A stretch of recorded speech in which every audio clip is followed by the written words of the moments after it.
Hello student, आज हम employ stock option scheme इसके बारे में जानकारी लेंगे, इसके समझेंगे, ये टॉपिक समझेंगे। Offering shares to existing employ topic है हमारा आज का, shares offering to existing employ.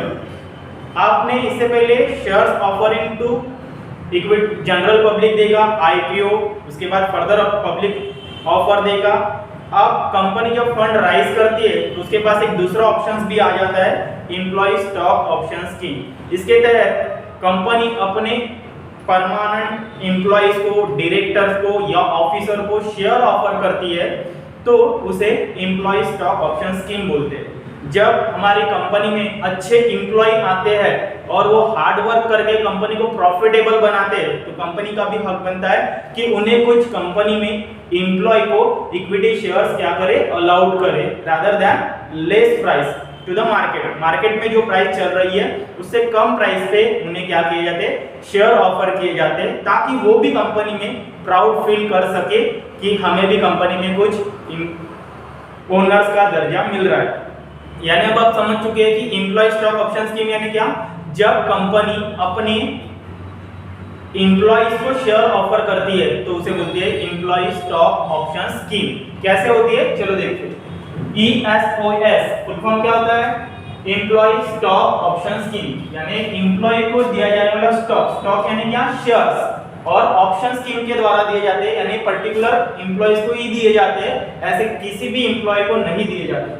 Under this scheme, permanent employee, director or officer of company or its holding company or subsidiary company are offered the benefit or right to purchase the equity share of a company at a future date at a predetermined price। यानी इनके लिए जो shares offer किए जाते हैं वो pre-determined price पे offer किए जाते हैं। फिर से एक बार समझते हैं, under this scheme permanent employ, यानी इस स्कीम के तहत परमानेंट एम्प्लॉय को शेयर ऑफर किए जाते, डायरेक्टर या ऑफिसर, जो भी कंपनी के डायरेक्टर या ऑफिसर है उनको शेयर ऑफर किए जाते, या फिर कंपनी की कोई होल्डिंग कंपनी है या फिर सब्सिडियरी कंपनी है, उन्हें ये बेनिफिट और राइट दिया जाता है कि आप हमारे कंपनी के शेयर परचेज करें with pre determined price.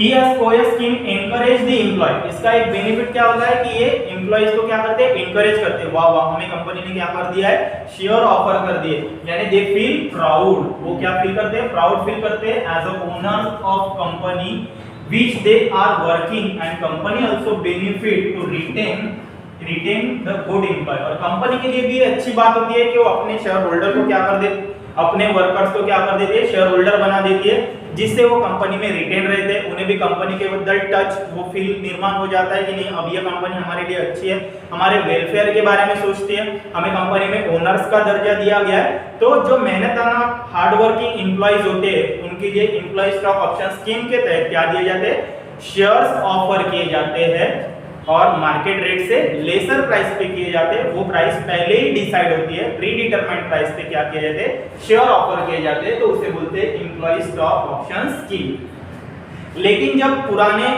Employees को ये शेयर्स ऑफर किए जाते हैं तो उसमें कुछ प्रोविजंस होती है कि कब देने चाहिए, कितने ड्यूरेशन के लिए वो वेस्टिंग टाइम रहेगा, अब वो सेल करने हैं तो कब सेल कर सकते हैं, इसके लिए पुराने शेयर होल्डर यानी इक्विटी शेयर होल्डर की अप्रूवल लेनी पड़ती है या नहीं लेनी पड़ती है। इसी के तहत इनके कुछ प्रोविजंस बनाए गए, तो प्रोविजन जानना और समझना बहुत जरूरी है कि एम्प्लॉय स्टॉक ऑप्शन स्कीम के तहत जब शेयर ऑफर किए जाते हैं वर्कर्स को तो क्या प्रोविजन दी गई है। तो पहली प्रोविजन है, कंपनी में offer the share directly to the employ. पहली कंडीशन क्या है, पहली प्रोविजन क्या है कि आप अगर आपके कंपनी के एम्प्लॉय है और वो परमानेंट स्टाफ है तो आप डायरेक्टली उन्हें क्या कर सकते हैं, शेयर ऑफर कर सकते हैं, या through the employ welfare trust. एक कंपनी के अंदर वेलफेयर ट्रस्ट बनाया जाता है कि कौन से एम्प्लॉय हमारे कंपनी का वेलफेयर चाहते हैं और फिर कंपनी उनका वेलफेयर ट्रस्ट बना के उन्हें क्या देती है, शेयर अलाउड करती है। Number 2, the share are offered at a price lesser than market price. Market price से कम प्राइस पे एम्प्लॉयज को क्या दिए जाते हैं, शेयर्स दिए जाते हैं, यानी उन्हें शेयर होल्डर जब बनाया जाएगा तो वो प्री डिटरमाइंड प्राइस पे लेसर देन मार्केट प्राइस होगा। तीसरा, there is a minimum vesting period is 1 year, यानी कंपनी में जब ये ऑफर खुलता है तो एटलीस्ट उन एम्प्लॉय को 1 साल या 1 साल से ज्यादा हो चुका होना चाहिए, या फिर अगर नहीं हुआ है तो उनका वेटिंग पीरियड 1 साल का रहेगा। वेस्टिंग पीरियड यानी क्या होता है, 1 ईयर तक उन्हें वेटिंग पीरियड रहेगा स्कीम के तहत शेयर्स अलाउड करने में। तीसरा है lock in period is minimum 1 year. अब अगर आप एम्प्लॉय है कंपनी के और आपको आज अगर शेयर्स अलाउड हो गए तो यहां से लेके आगे का 1 साल तक आपका लॉक इन पीरियड रहेगा, यानी उस 1 साल के अंदर आप वो शेयर बेच नहीं सकते। बराबर, अगर कोई एम्प्लॉय तुरंत छोड़ के चला गया तो वो शेयर्स बेच देगा क्या? नहीं, कंपनी उसे सीज कर लेगी, अपने पास ले लेगी। तो लॉक इन पीरियड कैसा रहेगा, 1 ईयर रहेगा, यानी जब से अलाउड हो गया आपको शेयर्स, वो 1 ईयर के लिए आप ही के पास रखने पड़ेंगे लॉक इन पीरियड में। Shares in this scheme does not enjoy dividend and voting rights.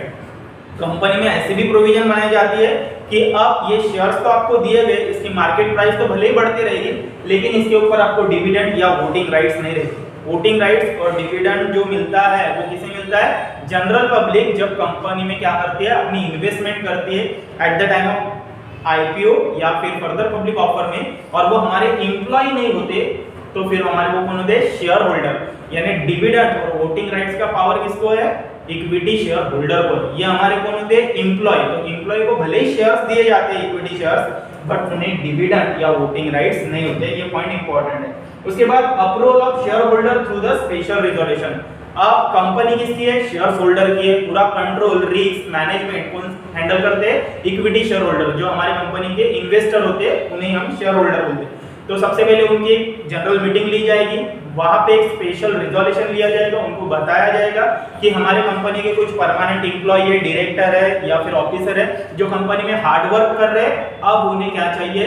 Employ stock option scheme के तहत शेयर्स चाहिए। तो पहले परमिशन इक्विटी शेयर होल्डर की ली जाएगी, उसके बाद उन्हें अलाउड किए जाएंगे। And last, not transferable to another person. जब ये स्कीम के तहत किसी भी एम्प्लॉय को शेयर्स दिए जाते हैं तो वो ट्रांसफर नहीं कर सकते दूसरे को, प्लेज नहीं दे सकते, या इसके ऊपर कुछ मॉर्गेज नहीं ले सकते या रख सकते। यानी ये शेयर्स उन्हें इंकरेज करने के लिए दिए जा रहे हैं। जब भी कंपनी की वैल्यू बढ़ेगी तो आपके शेयर्स की भी वैल्यू डेफिनेटली बढ़ेगी।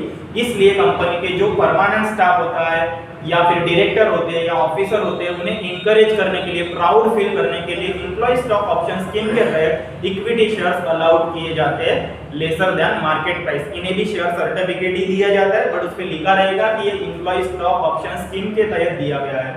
यानी अब आप कंपनी के एम्प्लॉय भी है एज वेल एज आप ओनर्स भी बन जाते हैं। तो ऐसे हमारे एम्प्लॉय स्टॉक ऑप्शन स्कीम आप लोगों को समझ में आया होगा। Thanks for watching.